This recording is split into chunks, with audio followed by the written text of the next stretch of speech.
White এবং black E4 এবং E5 চালের মাধ্যমে সেন্টার নিজের পক্ষে রাখতে চায়। হোয়াইট আক্রমণ করে নাইট F3, ব্ল্যাক ডিফেন্ড করে নাইট C6। এরপর হোয়াইট ইটালিয়ান গেমে যায় বিশপ টু C4। এখন ব্ল্যাক নাইট টু D4 চেলে আপাতভাবে একটা পন ফ্রিতে দিয়ে দেয়, কিন্তু বন্ধু চেসে কোনো কিছুই ফ্রিতে দেওয়া হয় না।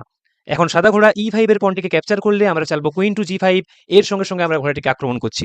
কিন্তু সাদা ঘোড়া ফ্রিতে F7 এর পনটি ক্যাপচার করে কুইন এবং রুককে ফোর্ক অ্যাটাক লাগায়। এখন আমরা রানী দিয়ে G2 এর পনটি ক্যাপচার করে রুককে অ্যাটাক করব। বেশিরভাগ ক্ষেত্রে দেখা যায় ডবল পন আপ থাকায় নাইট ওভার কনফিডেন্ট হয়ে আমাদের রুকটি ক্যাপচার করে, এবং এর সঙ্গে সঙ্গেই ব্ল্যাকের গেম শেষ হয়ে গেছে বন্ধুরা। Let's see how. আমরা কুইন দিয়ে H1 এর রুকটি ক্যাপচার করে রাজাকে চেক দিলাম। রাজার কোনো মুভ নেই, কাজে বিশপ দিয়ে রাজাকে গার্ড করতে হবে, সো বিশপ টু F1। এরপর আবার আমরা E4 এর পনটিকে ক্যাপচার করে রাজাকে আবার চেক দিলাম।